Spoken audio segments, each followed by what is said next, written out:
मुख्यमंत्र्यांनी कालच धनंजय मुंडेंना राजीनामा देण्यास सांगितल्याची माहिती। धनंजय मुंडे आज राजीनामा देणार का याकडे राज्याचं लक्ष।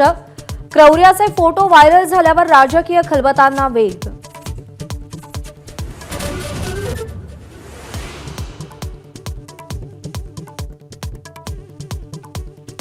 मराठा आंदोलक मनोज जरांगे आजारी असतानाही मसाजोगमध्ये देशमुख कुटुंबियांच्या घरी। सरपंचांच्या क्रूर हत्येचे फोटो व्हायरल झाल्यानंतर भाऊ धनंजय देशमुख यांना अश्रू अनावर।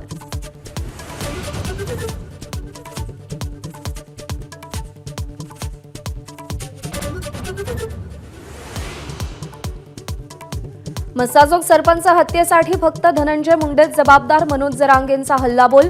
फक्त मंत्रिपदच नाही तर आमदारकीही काढून घ्या। मुंडेंना 302 मध्ये आरोपी करण्याची मागणी।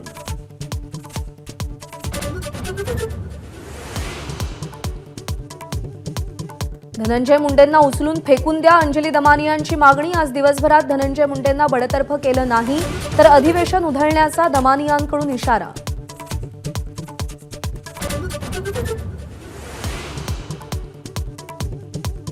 आरोपपत्रातील क्रूर हत्येचे फोटो व्हायरल झाल्यानंतर काही संघटनांकडून बीड बंदची हाक। सकाळपासून दुकानं, बाजारपेठा बंद। बीडकरांचा उत्स्फूर्त प्रतिसाद।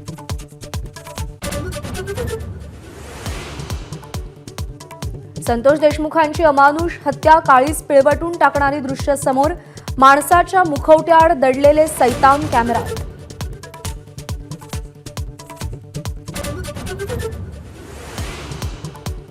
उद्धव ठाकरे आज दुपारी 12:30 वाजता विधान भवनात येणार। विरोधी पक्षनेते पदासंदर्भात आज निर्णय होण्याची शक्यता।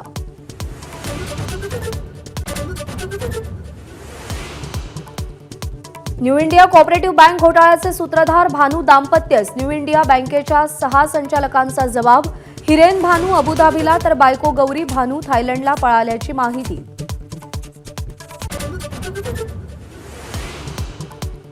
कुंभमेळ्यातील चेंगराचेंगरीची माहिती लपवल्याची योगी आदित्यनाथ यांची कबुली।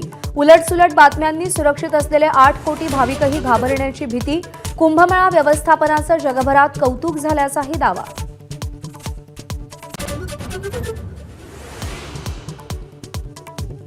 देशभरातील न्यायालयांमध्ये 5 कोटींपेक्षा जास्त खटले प्रलंबित। सर्वोच्च न्यायालयात 60,000, उच्च न्यायालयामध्ये 58 लाख खटले सुनावणीच्या प्रतीक्षेत।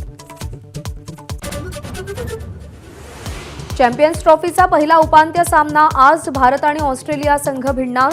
4 फिरकीपटूंसह टीम इंडिया मैदानात उतरण्याची शक्यता।